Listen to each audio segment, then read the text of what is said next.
look across there. When mountains are bunched together in groups, we call these mountain ranges.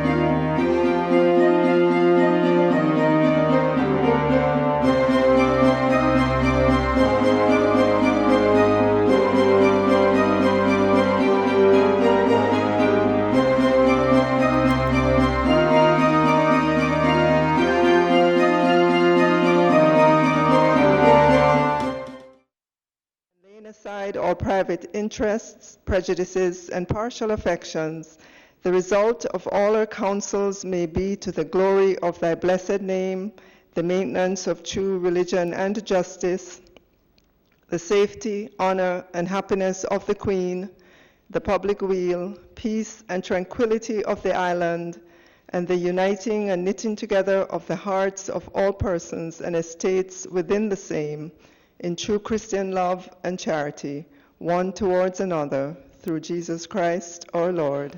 Amen.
The Honourable House now resume its sittings. Call of the roll.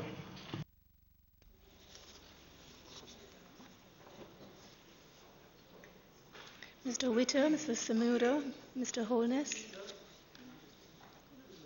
Dr. Nigel Clark, Mr. Shaw, Dr. Chang, Mr. Montague, Ms. Grange, Mr. Henry, Mr. Bartlett, Mr. Mackenzie, Mr. Chuck, Mr. Daryl Vaz, Mr. Warmington, yes.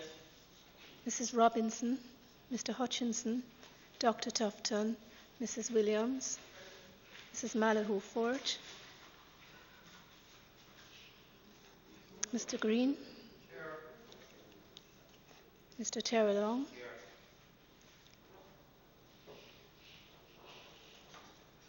Mr. Main,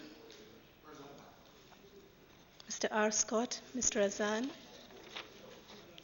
Mr. Brown, Dr. Brownberg, Mr. Buchanan, Mr. Bunting, Dr. Campbell, Mr. Leslie Campbell, Honorable Purtell Charles Jr., Mr. Heroy Clark,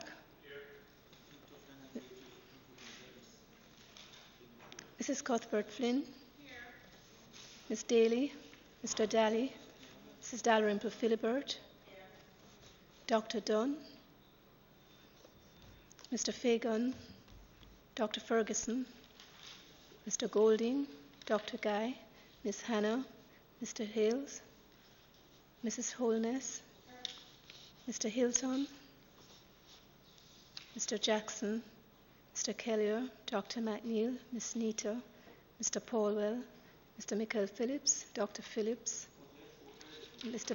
Pickersgill, Mr. Redmond, Mr. Robertson, Mr. Robinson, Mr. Stewart, Reverend Thwaites, Mrs. Vaz, Mr. Dwayne Vaz, Dr. Wheatley, Mr. Bright,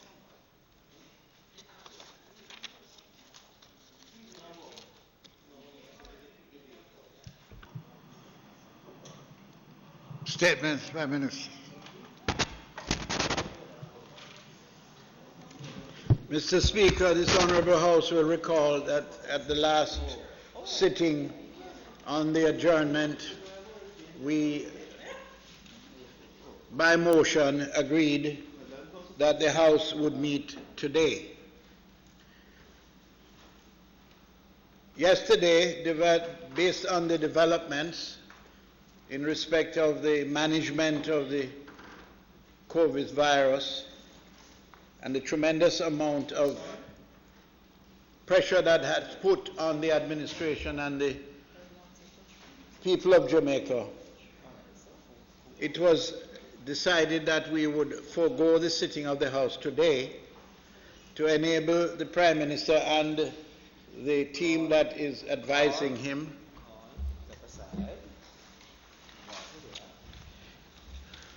to provide them with the opportunity to focus in more depth on the strategies that will be employed to guide us going forward.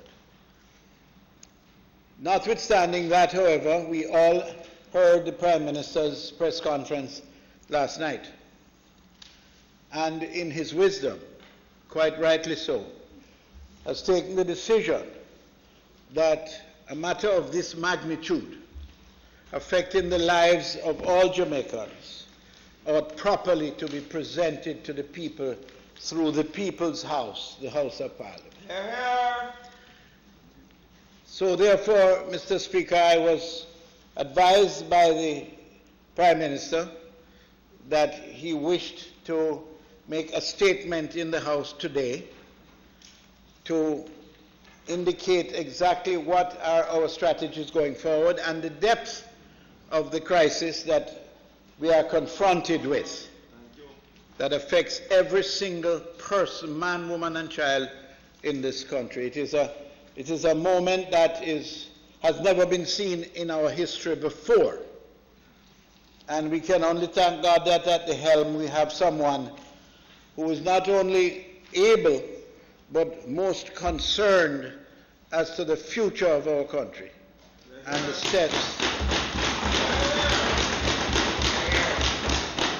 steps appropriate to the management of this problem, with the absolute intention to see us through it, coming out at the other end even stronger than we were before we went into this crisis.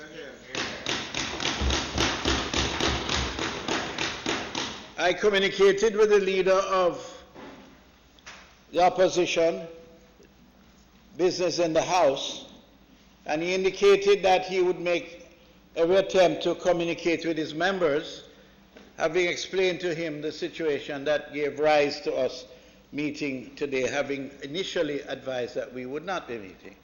And there are procedural parliamentary matters that have to be formalities that have to be undertaken, consistent with our standing orders. And I advised him that that was necessary and what was the intention and purpose of this meeting today, and asked that he prevail on his members to attend and be part of this sitting, in the hope that through this process, questions could be asked of the Prime Minister for clarification and explanation. Unfortunately, he advised me that there was not a single member of the opposition, and I wish to repeat that, not a single member of the opposition found it possible to be here today. I don't know of any event that would rise to the level that would necessitate them not being able to be present in the House today, or to even have a representative from the opposition to participate in this presentation by the Prime Minister. I hope Jamaica is looking on and will judge for themselves.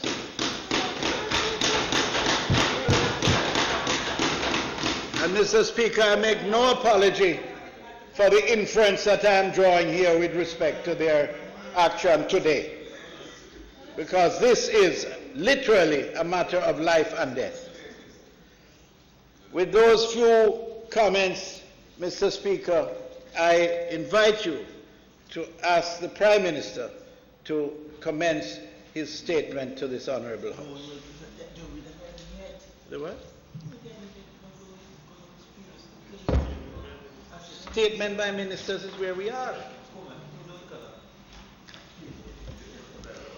My deputy leader of the House is also always guarded of my appearance in the House. So thank you. Prime Minister. Thank you, Mr. Speaker.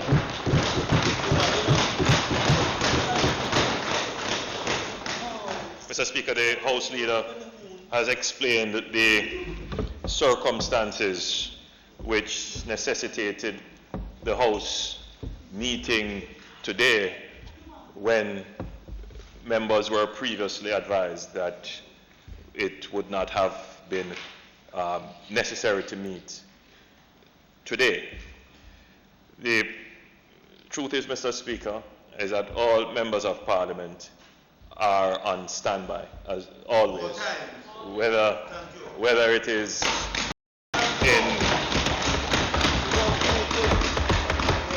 in normal times or in times of emergency. We well understand, Mr. Speaker, that the government's general policy thrust is to have persons as much as possible stay at home without impacting in any severe way the productivity of the country.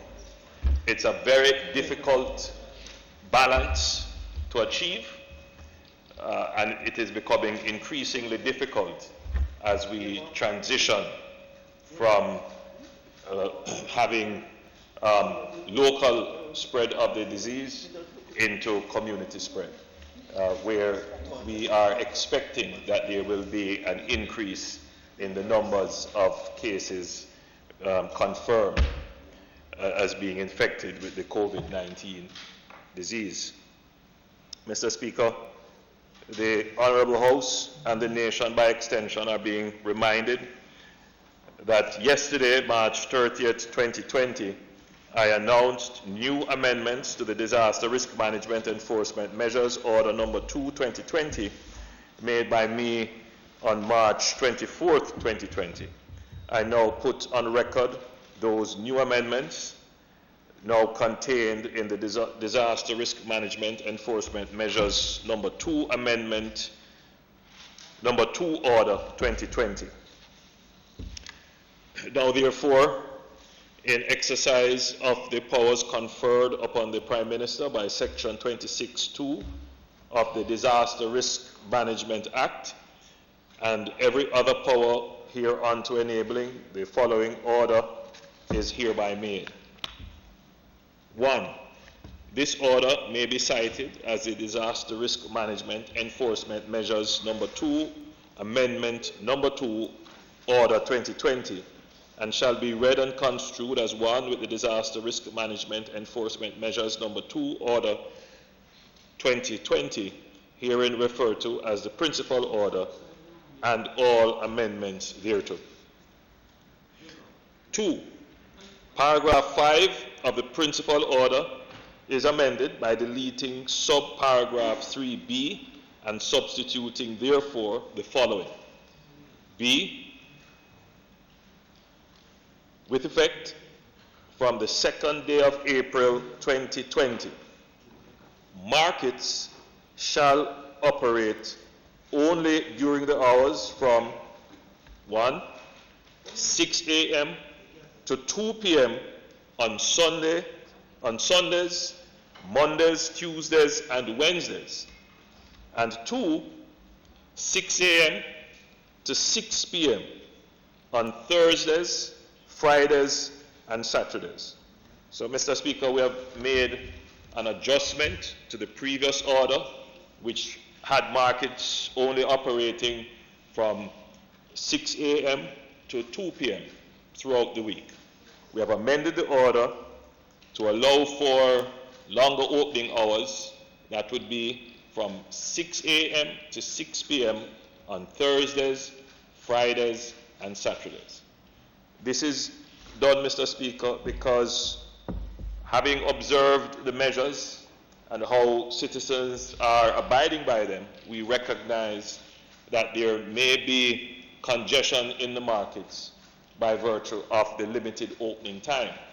And so we're giving a greater period of time to allow persons who want to purchase their goods and food and wares in the market enough time for them to make proper arrangements so that there is no congestion in the market and to allow for greater practice of social distancing within the markets.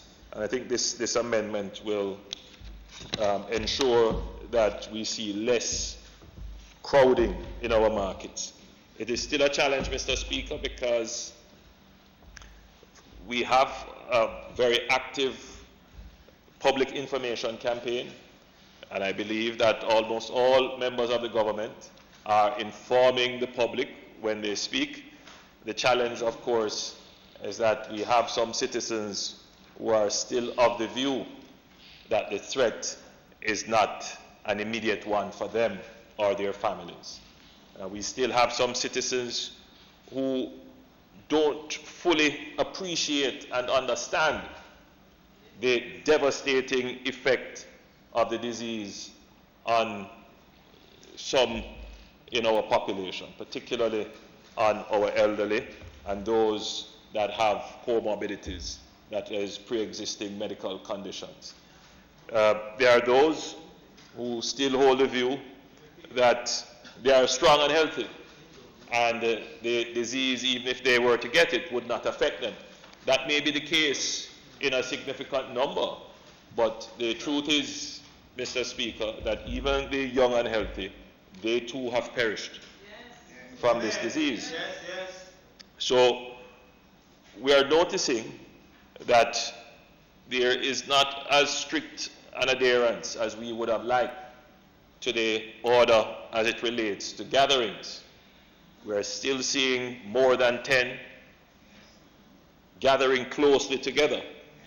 We have made some exemptions to the stay-at-home rule and to opening rules. And we see, for example, at the tax offices, we see at restaurants and supermarkets that persons are still gathering in numbers greater than 10. And we take this opportunity to appeal to citizens. If you have to move about because of urgent business, if you have to move about to secure the necessaries of life, if you have to move about to get some exercise for your own health and sanity, that you do so observing strictly the hygiene practices that are recommended. That is, if you cough or sneeze, cover your mouth preferably with your handkerchief or with a tissue, and then properly dispose of it. If not, then cough or sneeze in the bend of your elbow, and then don't do any elbow greeting after that. Sanitize your hands with hand sanitizers. If you don't have that, then good old soap and water is the most effective thing. Carbolic. You wouldn't be aware of that, Minister.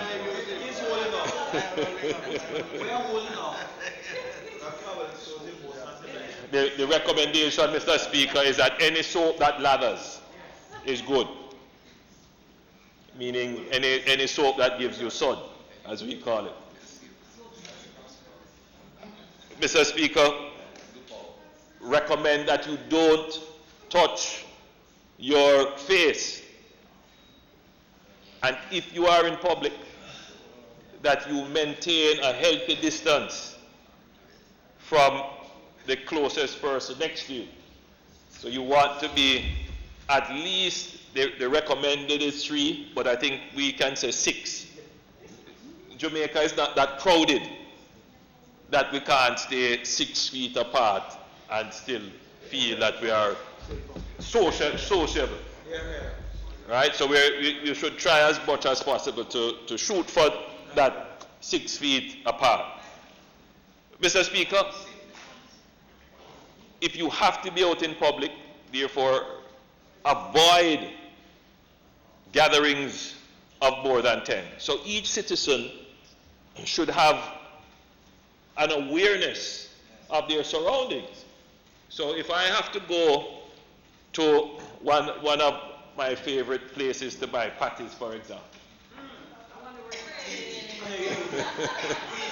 and Mr. Speaker, we know that these places are crammed because you can't separate a Jamaican from his patty.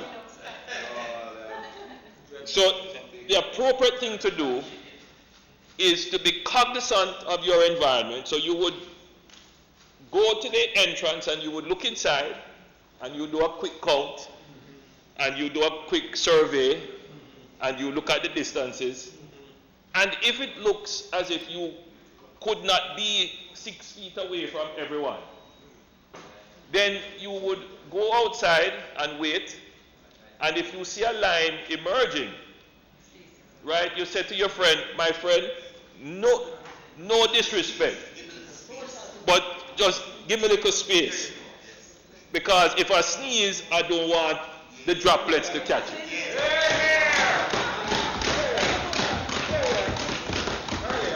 That is reasonable? Yes. Or you go and do something else and then you come back.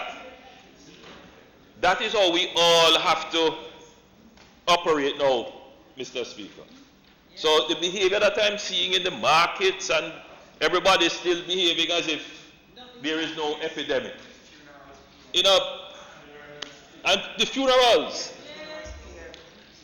I mean, it's amazing that given the virility of this disease and how it has taken so many lives, that people would not see the danger in a funeral. In fact, funerals have accounted for a great deal of the spread, not just in Jamaica, but right around the world. So, Mr. Speaker, in explaining these orders, you will understand that I will take some time to go into great detail. Mr. Speaker, the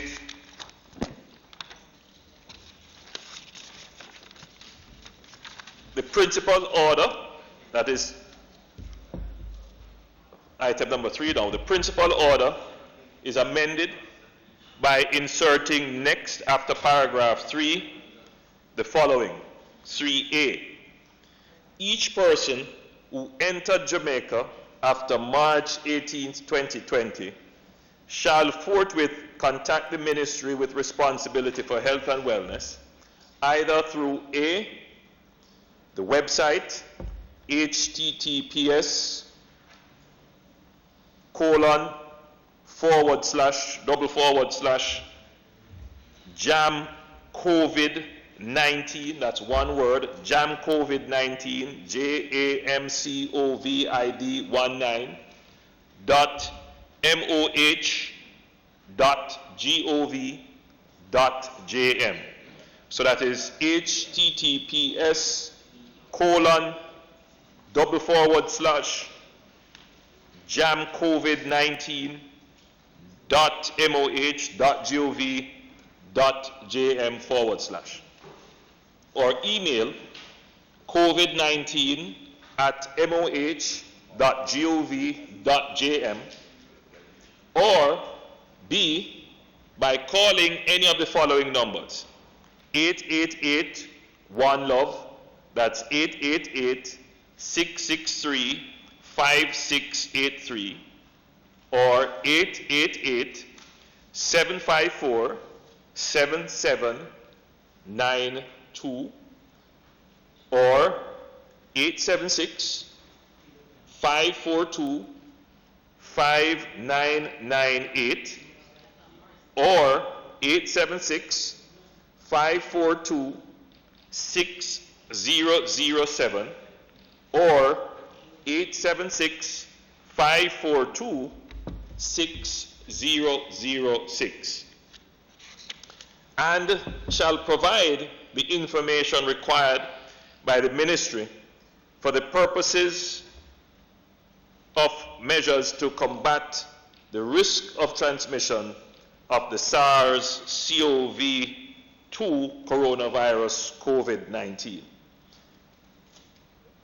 Mr. Speaker, let me spend a little time to explain this. We passed an order requiring Jamaicans returning home from countries with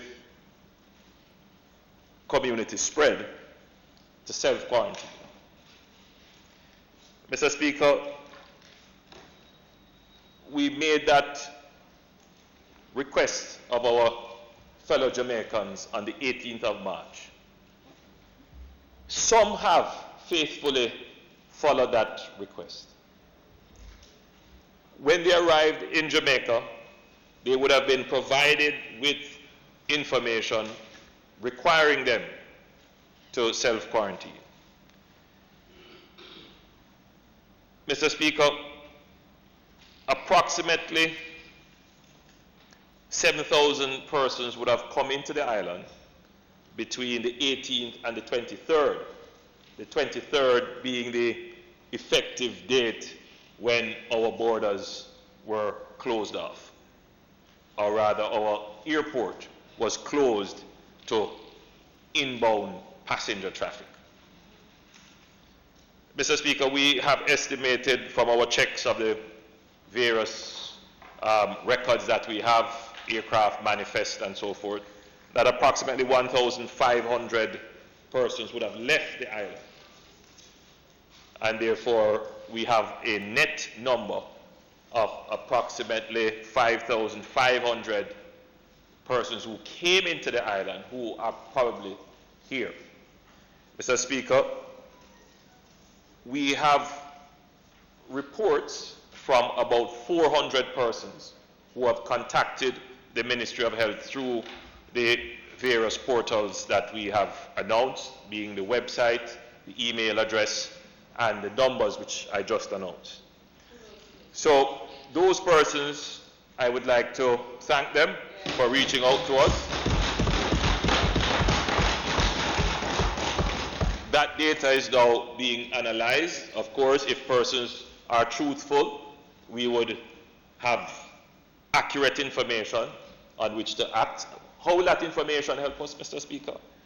Well, firstly, if people do give their correct address when they reach out, when they make contact, then we have a geographical picture of where persons are who came into the island.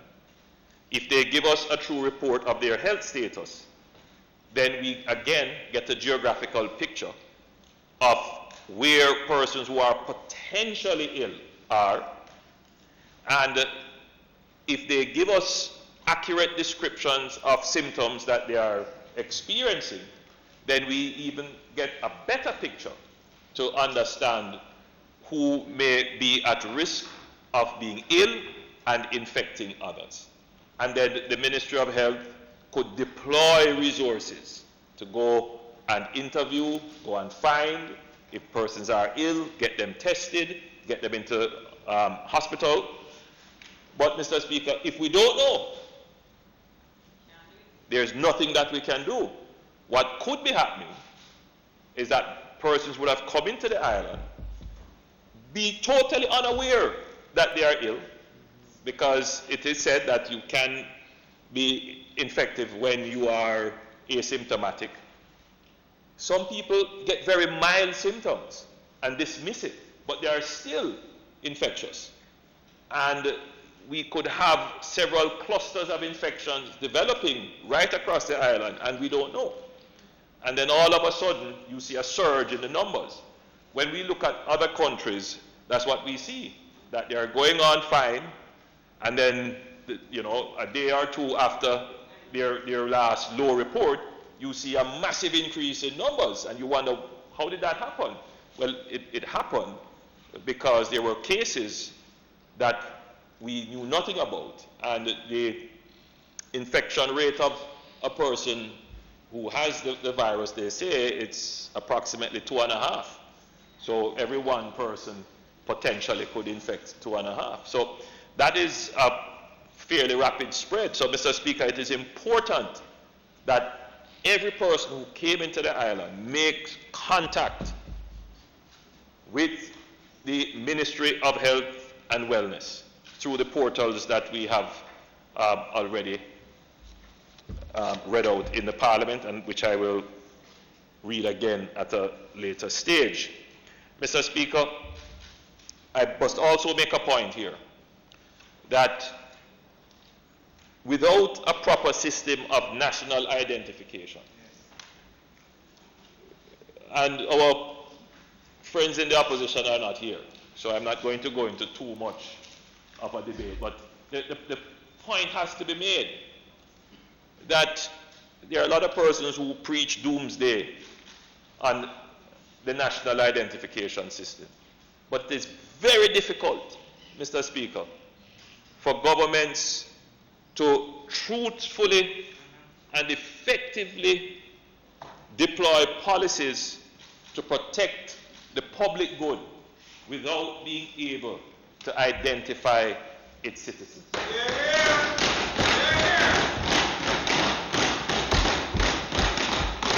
Mr. Speaker, people coming into the island, the manifests don't generally give addresses. So we have to go and take the manifest and match that against the immigration and custom forms. But again, Mr. Speaker, we all know people write anything on those forms. So the Ministry of Health is trying to track and trace, but so they will find a name that they would have matched for an address on the customs form or the immigration form. When they go, nobody lives here. Oh, yes, I know the person, my brother, but I haven't seen him since he has come back. I don't know where he is. Which was an actual answer given. So we are out there checking, but it shows you the information gap in the society and how difficult it is at a time like this when we need, Mr. Speaker, to be able to act with precision. We are unable so to do. Mr. Speaker, when it comes now to being able to effect, for example, a curfew, because, well, let me go to the next section. But in preempting the next section, Mr. Speaker, when we ask persons to stay at home, which is a recommended public health strategy, that is not only Jamaica that is doing that, that is being done all over the world, asking people stay at home. And some of us would have seen videos where other countries are taking really extreme measures. We are not, Jamaica would never do that. But Mr. Speaker, with the police being now asked to enforce, and this is a different kind of enforcement, because we don't want to be locking up people. What we would want the police to be doing is to reminding persons, please go back in your home, and what we would love is for persons to comply. Thank you, officer, I just had to go and get something, but since you have said we'll go back in, I'll go back in. What a wishful day, a wishful thinking that is. But Mr. Speaker, it can happen if we decide that we are going to comply, if people decide that they are going to comply. But the truth is, Mr. Speaker, the police, in doing their enforcement, will need to be able to verify persons' identity in order that where exemptions are made, those exemptions are appropriately allowed. So we are not locking down the country. But we are not at that stage. That's not a tool that we are using yet. Or if the situation does not justify it, then we don't use it. We have been very gradual in what we are doing, very strategic in the application of measures. Right? So we have managed to keep the economy going. I have seen other countries say they are shutting down for 30 days. We have seen countries say they are shutting down not a daily curfew, but a curfew for 14 days and 7 days. Nothing moves. We are not doing that. But the greater our ability, Mr. Speaker, to identify our citizens, then it is much easier for the application of public policy for public good. Because it would be much easier if every citizen had a national ID that had an address. So you are able now, Mr. Speaker, to exercise greater judgment, because someone who you would have encountered as a policeman in a curfew, and you were to say to this person, go home. The person says to you, well, officer, I am on my way to work. I'm part of the essential services, or I work at a critical factory or something. And the policeman said, well, present me with your identification. And you present your identification. There is a greater discretion that can be applied, because you now have the man's name, which you can always check back on your database to find the person. In the present situation, the exercise of discretion is limited. It's difficult, because anyone could come up to you and tell you anything. And most persons don't have identification.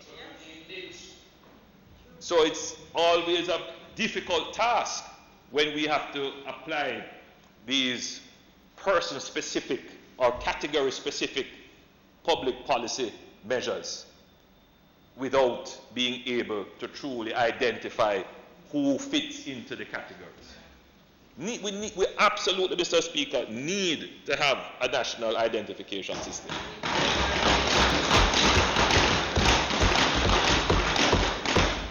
Mr. Speaker, other countries have been able, and I look at the case of Singapore and South Korea and Taiwan and other such countries, and how they have managed to keep their numbers in check and manage by virtue of being able to have their citizens self-quarantine.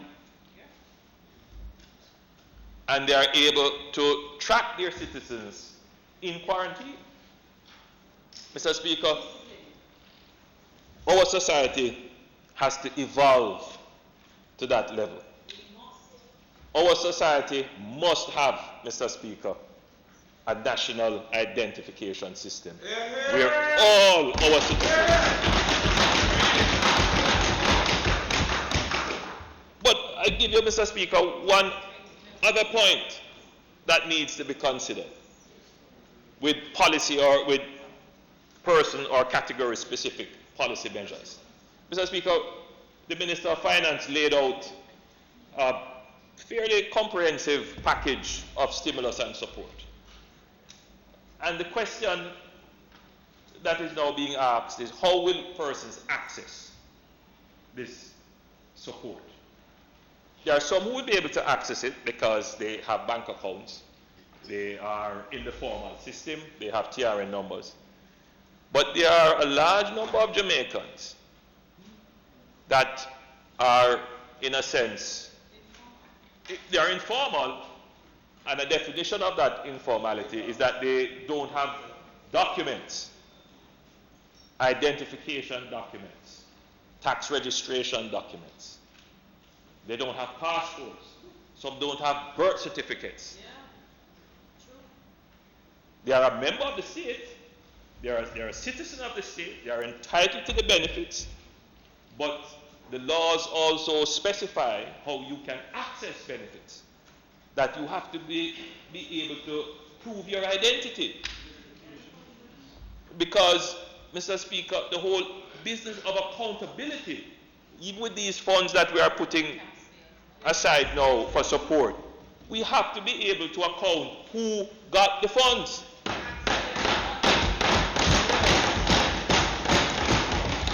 So now is a grand opportunity, I would say, Mr. Speaker, for us to move very quickly with tackling informality in our country, getting people to register, getting people to get identification, and finally to get the national identification system established. There is a sense, Mr. Speaker, that there was a time when the Jamaican citizen felt that the state was predatory. There was a time when people feared the state. They thought that the state was Babylon, that it is there to abuse them, that it is there to leech on them, that it is there to take away their money and to steal from them. We have been trying very hard, Mr. Speaker, to give the Jamaican people a different view of their government, of their state. We have been trying to show the Jamaican people that the government that they elect can run the apparatus of the state with dignity and efficiency.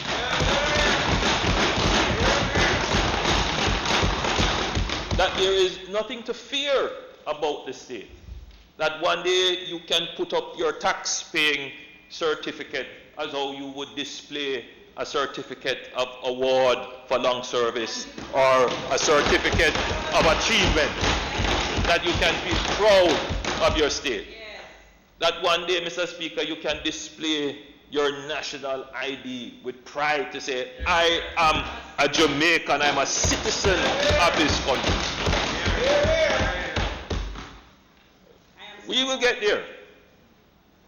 Because those who are bent on purveying this idea that somehow the state is hell-bent on taking away your rights, those persons will not be successful, Mr. Speaker.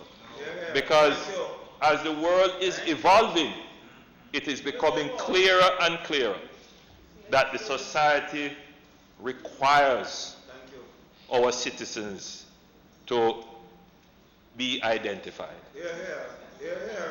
Clearly, there will have to be strong laws about protecting the identity, protecting privacy. But there can be no question now, Mr. Speaker, the need to be able to identify our citizens.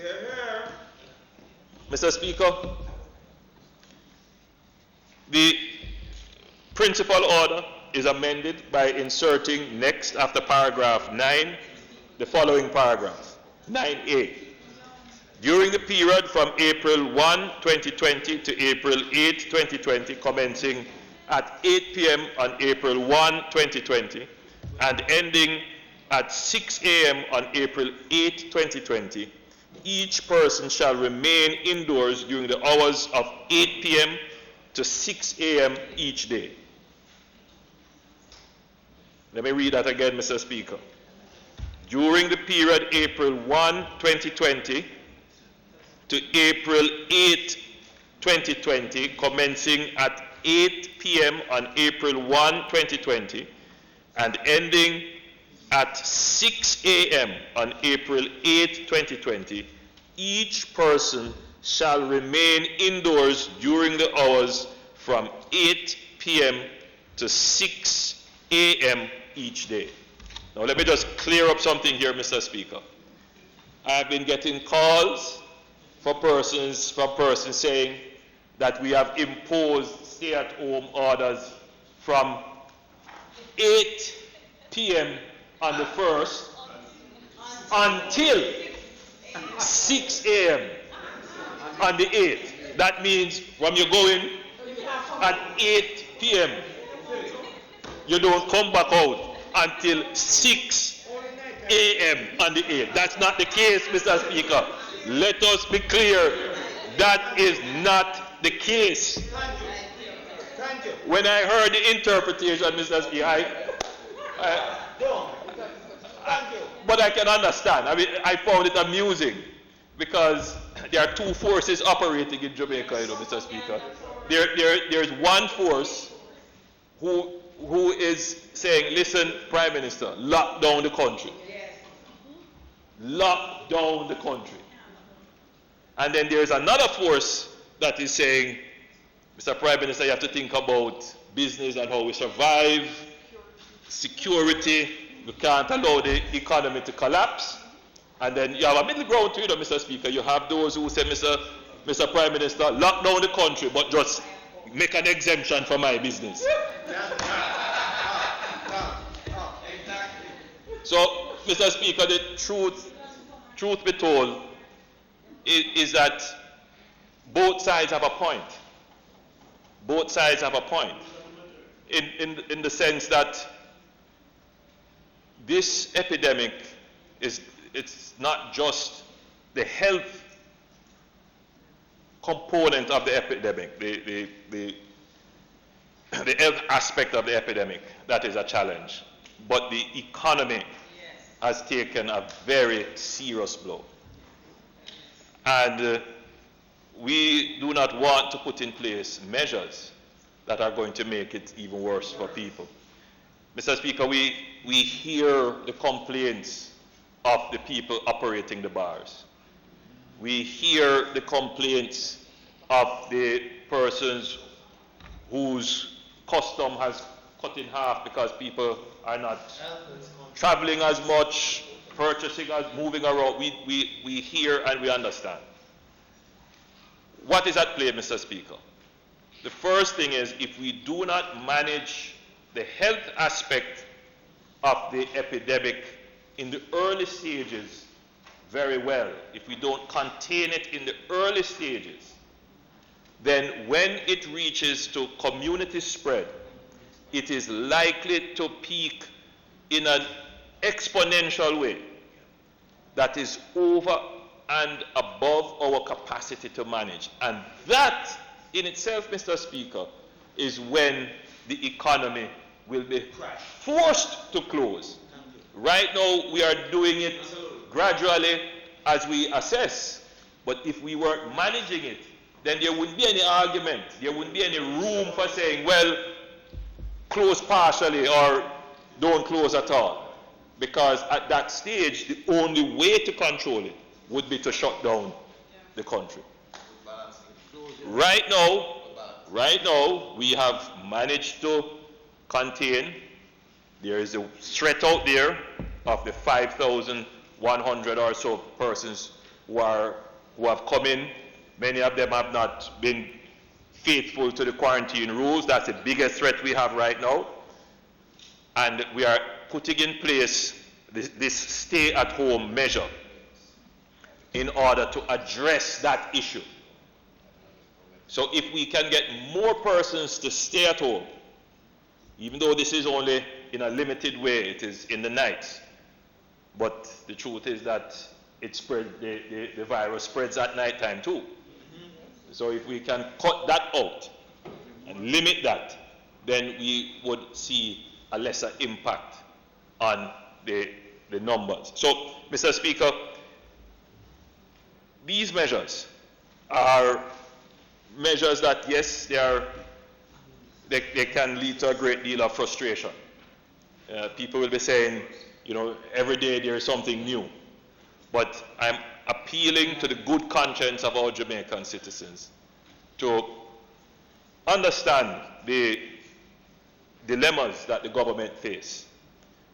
That if we apply the measures in the strictest and fullest way, then we could see a collapse of the economy.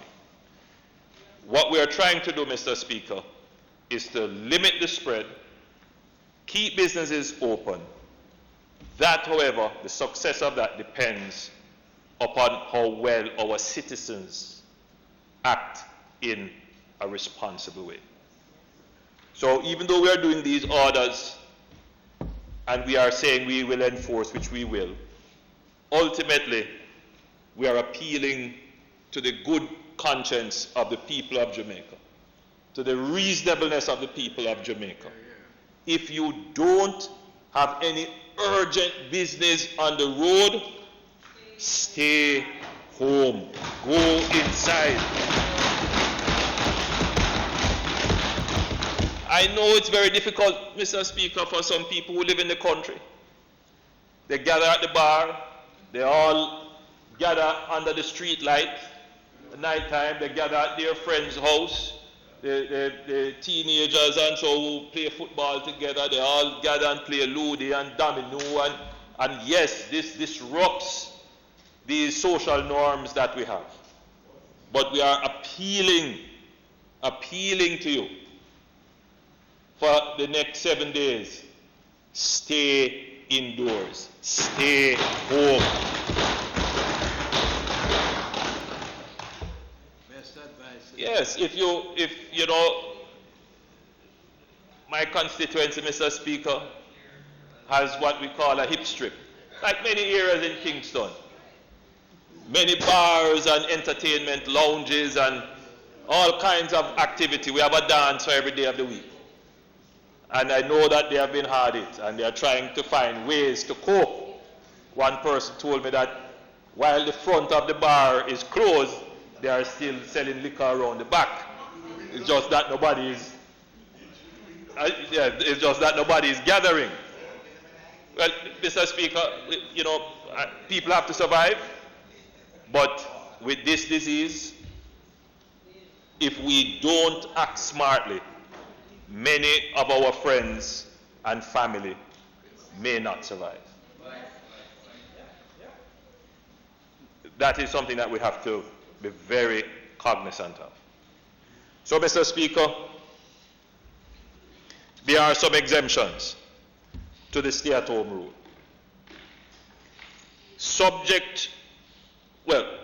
Subparagraph 1 shall not apply to A, members of the Houses of Parliament and persons employed to the Parliament. So let me just say now, even though you can move about, members of Parliament, if Parliament don't call, stay in your yard. If some MPs will say they have to visit their constituency, and just be very cautious. If it is a matter of urgency and you have to go and visit your constituency at 11 p.m. at night, if you have to go and visit your constituency at 4 a.m. at night, well,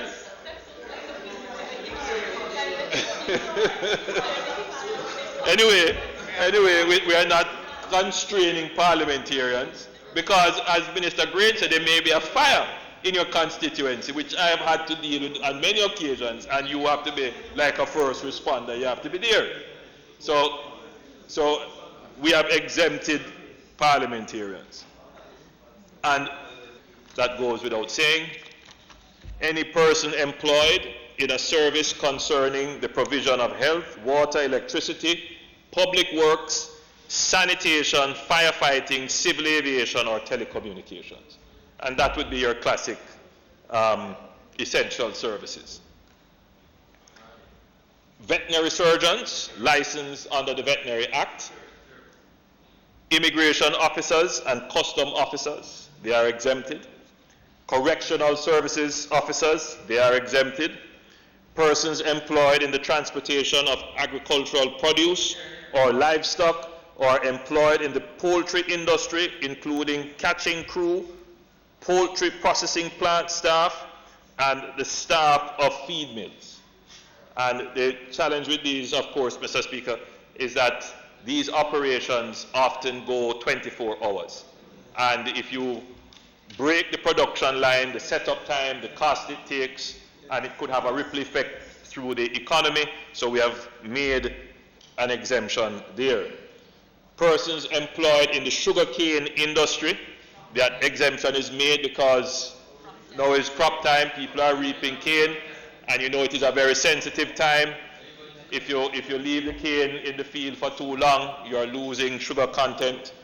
So in terms of some of the factories actually operate during this period of time, even at nights.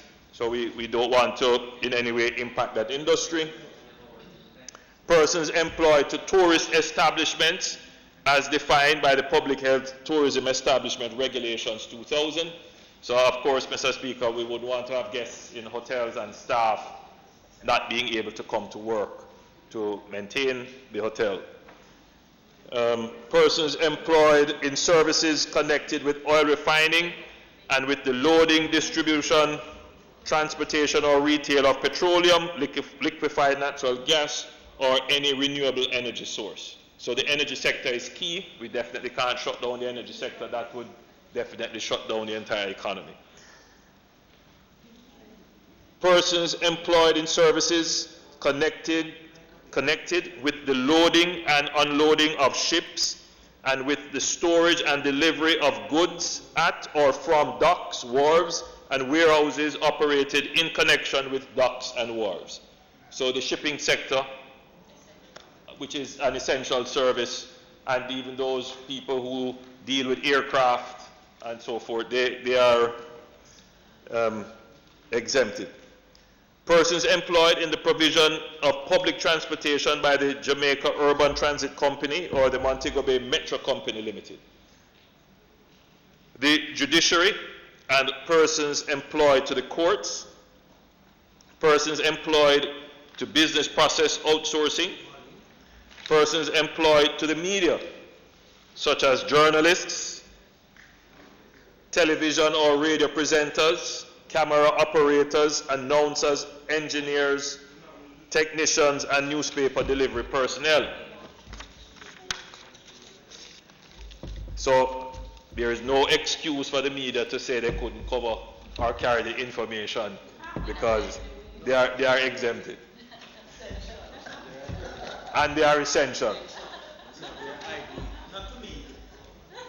Persons employed to businesses providing private security, they are exempted. Persons employed to the Jamaica Printing Services Limited, these are the persons who print our Gazette and other government documents. Persons employed to the toll authority established under the Toll Road Act. Persons employed to courier services, and courier services, especially those that are couriers for cash, who pick up and drop off cash. Persons employed in the bauxite or alumina industries. Persons authorized in writing by the Director General of the Office of Disaster Preparedness and Emergency Management, and persons employed in any service or activity designated in writing by the Minister with responsibility for national security with the approval of the Cabinet as an exempt service or activity under this subparagraph. For the purposes of that employment, services, activity, or authorization or duties as such members as these may be. So what this line is saying, Mr. Speaker, is that the persons who we have listed out as exempt, which is quite a list, which we will publish on our various portals.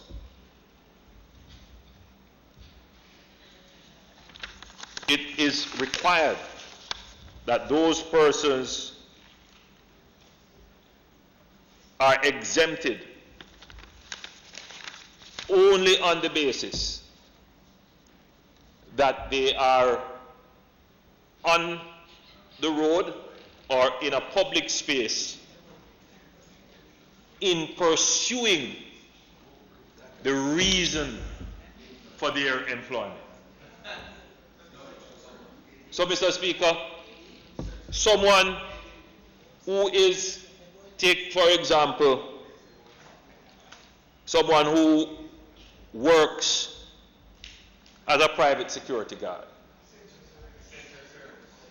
that security guard is on his way to take up his post somewhere, and he's stopped by a police officer, and he identifies himself as a security guard, shows his ID, and he goes to work. But let's take a case, Mr. Speaker, where the police stop someone on the road. They look like they're going to the restaurant, or they're in the restaurant getting food, or wherever, they're going to a pharmacy, whatever they're doing. But they're not doing something in pursuit of the reason that they gave why they are on the road. So the security guard might not be in uniform. And he says, well, I'm a security guard and therefore I should be exempted. That alone would not exempt you. You need more. You need to establish to the law officer that you are in pursuit of your employment or the reason for the exemption. So once you say I'm a security officer or I'm a security guard, I'm on my way to work. I'm heading to work. I'm in my uniform. I have my ID and I'm in uniform and I'm heading to work. But if it is found in the discretion of the policeman that you are about some other activity, yes, then, Mr. Speaker, the policeman would be in his right to ask you to return home. So these exemptions are not standing on their own. They are in, as it says, you are exempted for the purpose of that employment, service, activity, or authorization, or duties as such member as the case may be. During the period referred to in subparagraph 1, persons referred to in subparagraph 2 shall, on being requested to do so by an authorized officer, produce satisfactory proof of identification as a person referenced in that subparagraph.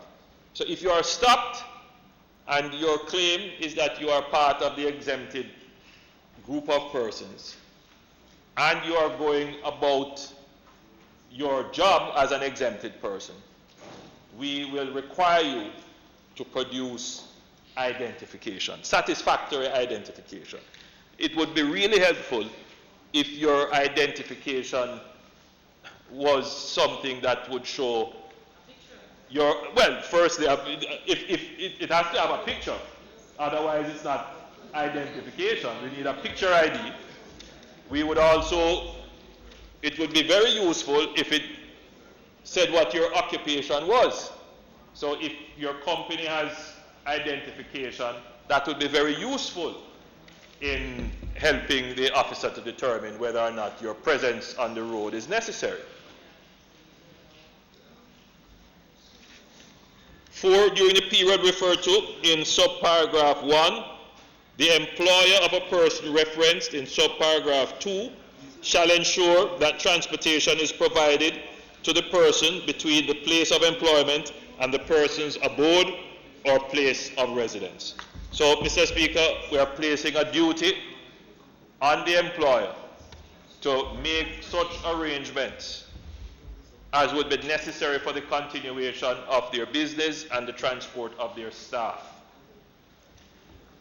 Paragraph 5 of this order shall come into force on the 2nd day of April 2020, dated this, the 31st day of March 2020. This paragraph, Mr. Speaker, is in relation to the market orders. So, Mr. Speaker, I have given a fairly detailed explanation of how these stay-at-home orders are expected to work. I repeat our appeal for the cooperation of the citizens of Jamaica with the security forces at this time. And I will close my presentation, Mr. Speaker, by saying that the government is adeptly trying to manage two very difficult considerations. The first being maintaining as much as possible a functioning economy that can keep people employed, deliver incomes, deliver public revenues, and deliver essential services. And balancing, Mr. Speaker, the health of the public. Is that somebody sneezing?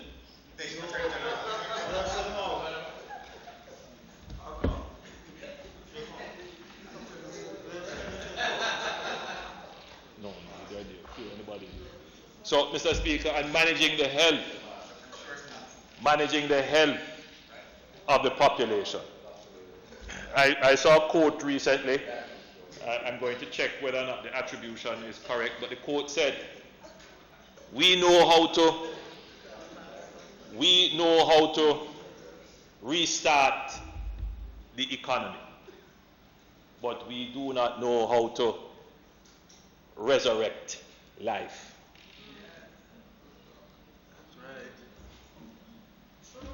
So, as much as we are doing the balancing, and as much as there are those who are vested business-wise, every single Jamaican should appreciate that the public health comes above everything.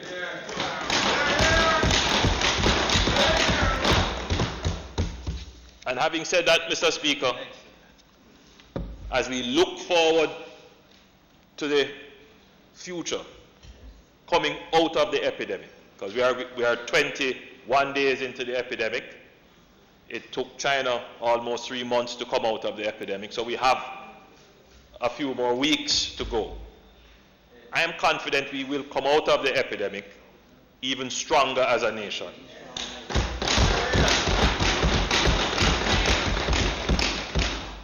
We are not going to waste the crisis. The crisis gives us the opportunity to reflect on ourselves, on our country, to see some of the weaknesses and to correct them. So I feel that we are going to be even stronger out of crisis.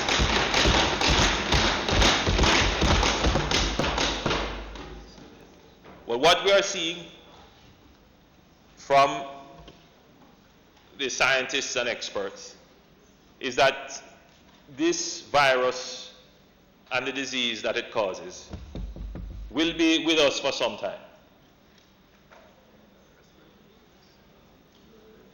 And like other viruses before, which have had similar impact and we have overcome it by practicing the simple hygiene methods and social distancing methods, which we have taken for granted. All these respiratory illnesses, covering your mouth when you cough, using a tissue to do it, properly disposing of that, washing your hands. Mr. Speaker, the truth is that is what I grew up with. That is what my parents would tell me. Yes. But somehow, because of the strength of medical intervention, we now have better medicine. We have kind of lost those practices. What it means, Mr. Speaker, is that once we come out of the epidemic, meaning that we are out of the peak of the cases and we are seeing the number of new cases subside to an acceptable level, the practices that we have engaged in, that those practices will have to now become a feature of our daily lives. That is the reality. So we have a long way to go, Mr. Speaker, for every single Jamaican to be appreciative of the need for the hygiene practices, to wash your hands regularly, not to touch your face, to use a tissue or your handkerchief when you cough, If you don't have that, to cough in the bend of your elbow and to maintain social distancing. You don't have to stand close to persons. What has happened to me personally, Mr. Speaker, is that as a politician, it is reflex to shake hands. It is reflex to embrace. So that has now totally changed. It is just the way in which mankind has to survive, by changing behavior. So, Mr. Speaker, I end on the positive note that Jamaica will overcome this epidemic and we will come out stronger as a result of it. Mr. Speaker, Mr. Warmington. first to commend the Prime Minister on a very good presentation and explanation to the country. And I'm grateful that there are some exemptions as relate to the 8 p.m., 6 a.m. regulation itself. Because it says that times you're called as Member of Parliament to get in your constituency with a certain issue.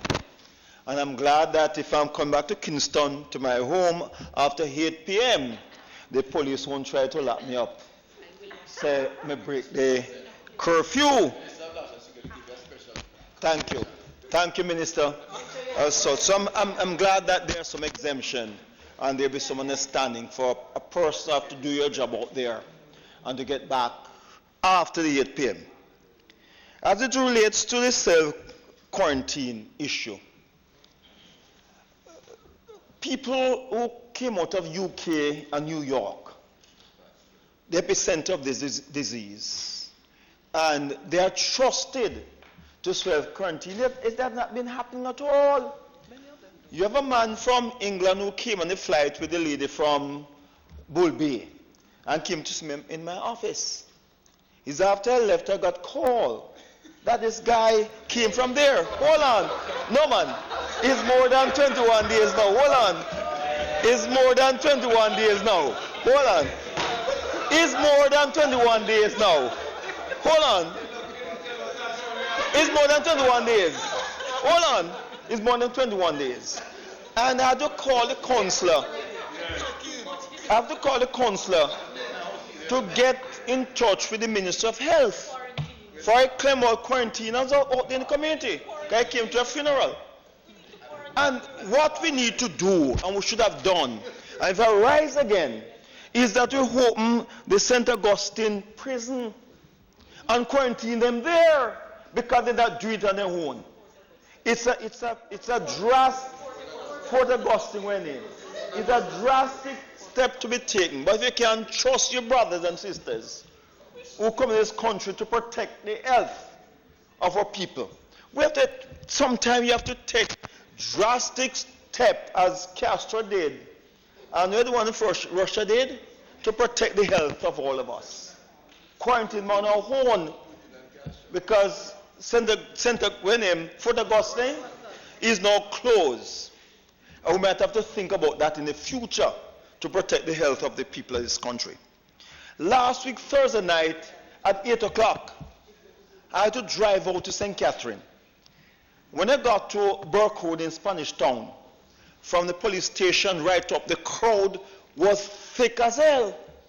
And at LOJ Plaza, at Burke Road, Young Street, and Manchester, and Marchpen Road. It's amazing to see you have all these long line of clothing being sold inside the plaza. And from Young Street to Windsor Road, stall, carts selling food. The crowd was thicker than a market day. And the plaza where you have one-stop store was crowded. You have to walk on one foot to go in that it was crowded. And you have the Kentucky and Burke Road, crowded. I saw 3 police constables at the corner of Marchpen, Burke Road, and Young Street. And 1 police cruiser in front of Kentucky flashing light. And nobody did anything to enforce anything at all. the social distancing at all in the store and to clear the street. The police need to do their duty. When you see this type of thing, to clear it out in the interest of the other citizens. We can have a big, long market on Burke Road. And yesterday, at 5 o'clock, I drove along Manchester Street, turned on Cumberland Road. Prime Minister knows those areas. And Manchester Street from Cumberland Road to Young Street was it clogged with sellers and buyers. I couldn't believe what I'm saying. Couldn't believe what I'm saying. Clogged with sellers and buyers. The security forces need to enforce the strict rules. We as government can pass these laws. But if the security force is not implementing these stuff, what effect it is? I was shocked, jaw dropped when I saw Manchester Street yesterday at 5 o'clock and Young Street last week Thursday.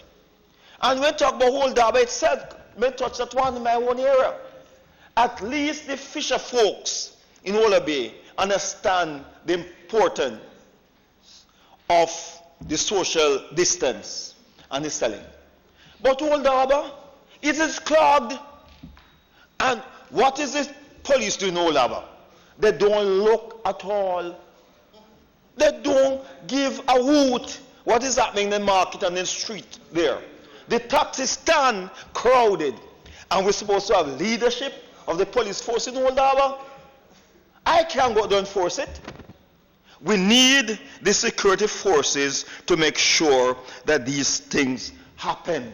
Minister, they need to do their job to understand that we must protect the safety of all of Jamaica. You can't allow a few selfish persons who want to gain to put the health of Jamaica in threaten or what have you. You can't allow that to happen.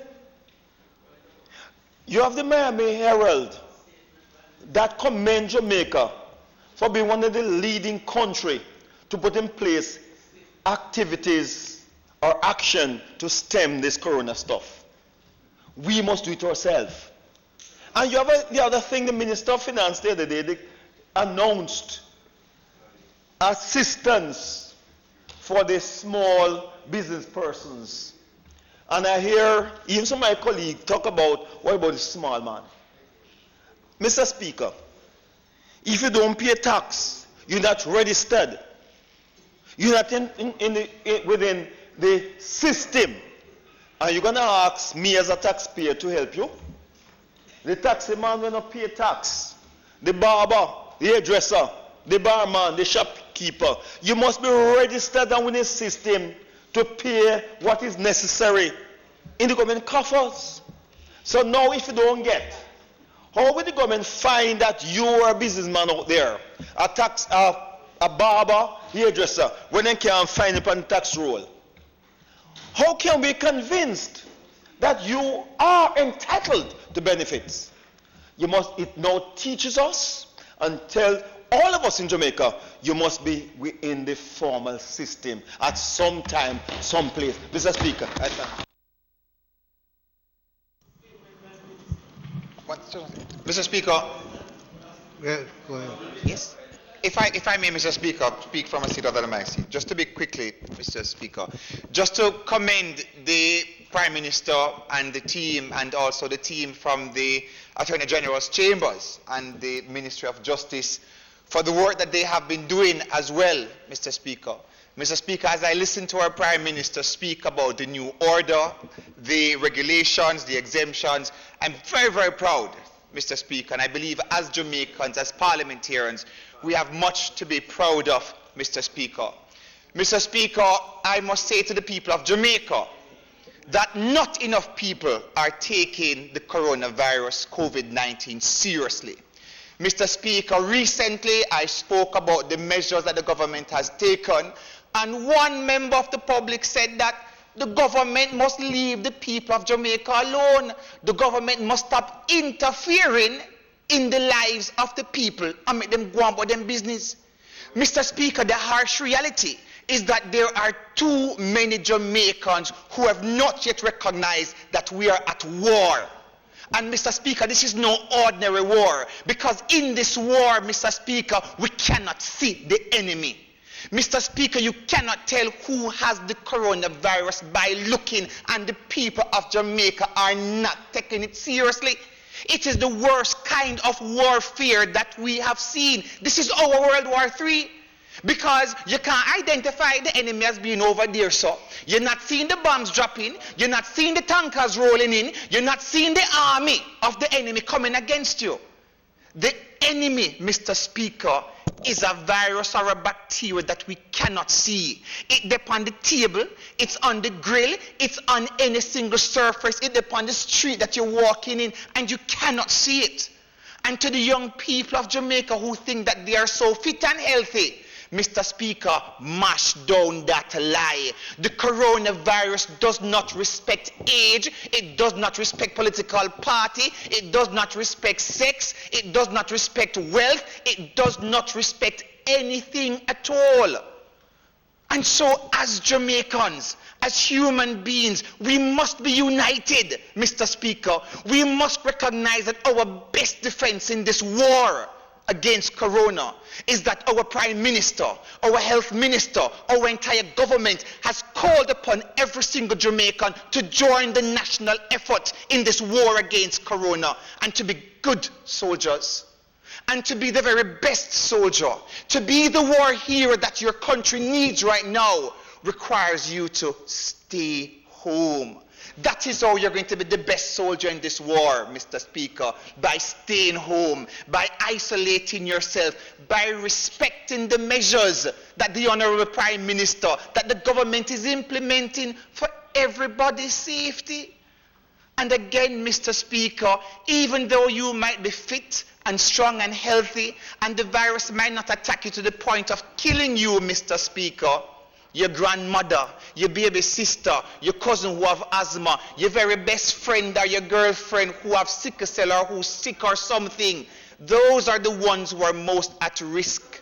So, Mr. Speaker, I implore all our youth, take the thing seriously. Don't think say you're young and invincible. You can put the football group playing on a hole. You can put the netball playing on a hole right now, because at the end of the day, you don't know if the ball itself has now become infected. You don't know if one of the youth them have played the football or one of the girls them have played the netball. You don't know if they are infected, because they can be sick and you don't know.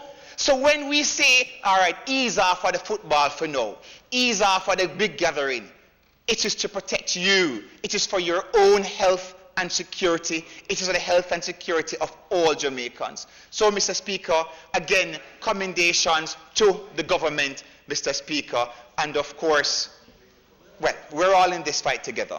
Thank you. Mr. Speaker. Yeah.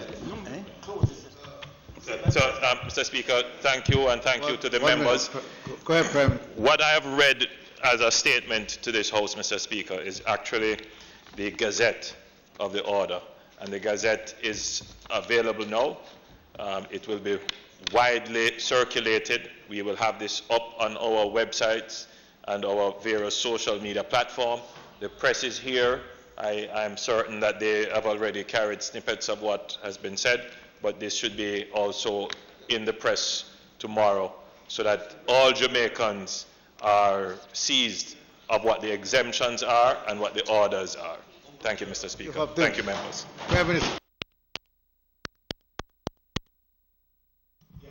The Gazette is here. Okay. Well, Mr. Speaker,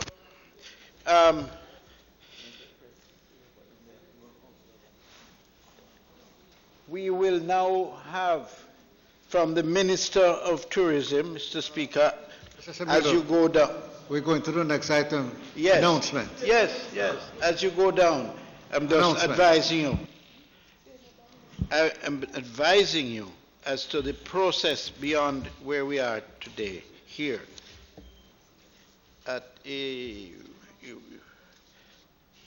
All right, we will just proceed, Mr. Speaker, down the agenda. and the Minister of Tourism will be making his Bills presentation. brought from the Senate. Something for announcement. Okay.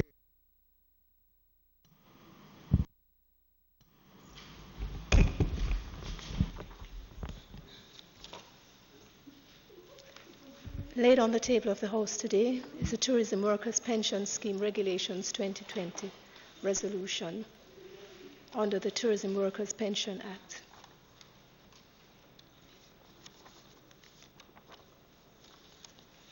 The Disaster Risk Management Enforcement Measures Number 2, Amendment Number 2, Order 2020 under the Disaster Risk Management Act.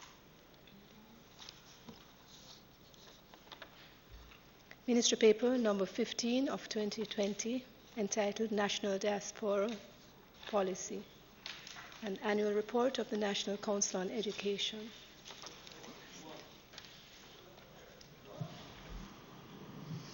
Bills brought from the Senate. Petitions, papers, reports from committees, notices of motion given orally, Mr. Speaker. questions and answers. Mr. Speaker. Sorry. Mr. Bartlett.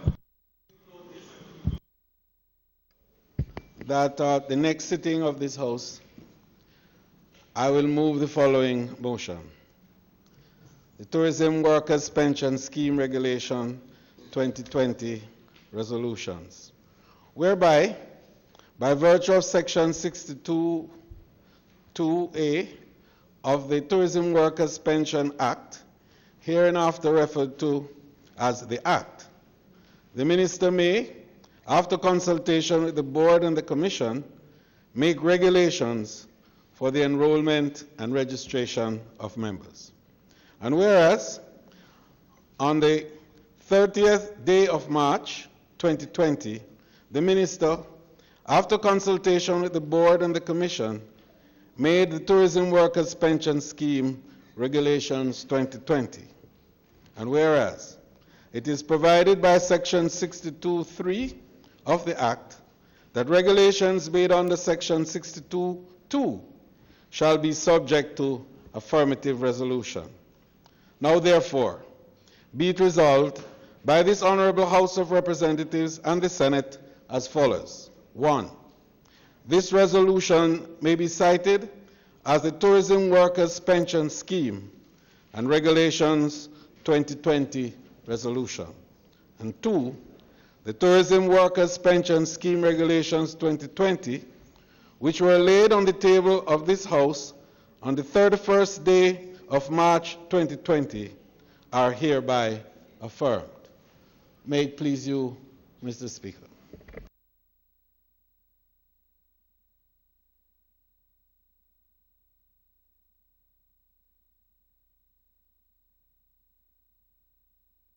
Sorry? Questions and answers to questions. Motions that may be made at the commencement of public business requiring notice. Motions relating to the sittings of the House. Presentation of bills without the leave of the House first obtained. Public business.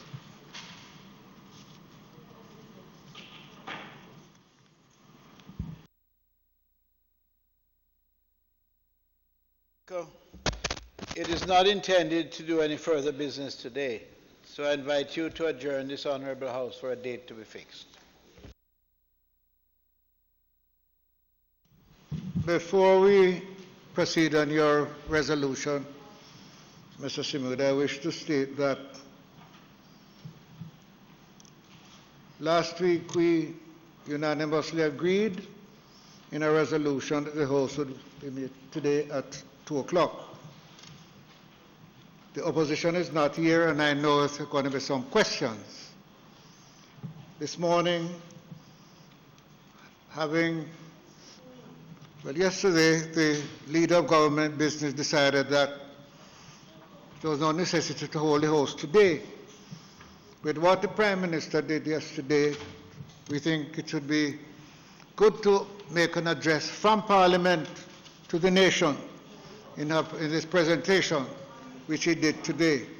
I'm making this clear because I'm going to be hearing complaint that the opposition was not invited. Every member of Parliament was invited to come to Parliament today to hear the presentation of the Prime Minister. 21 members of the government came, no member of the opposition. So I just want to make it clear so that we don't have a problem of telling any one side. Everybody was advised. The resolution is that the House be now adjourned until a date to be fixed.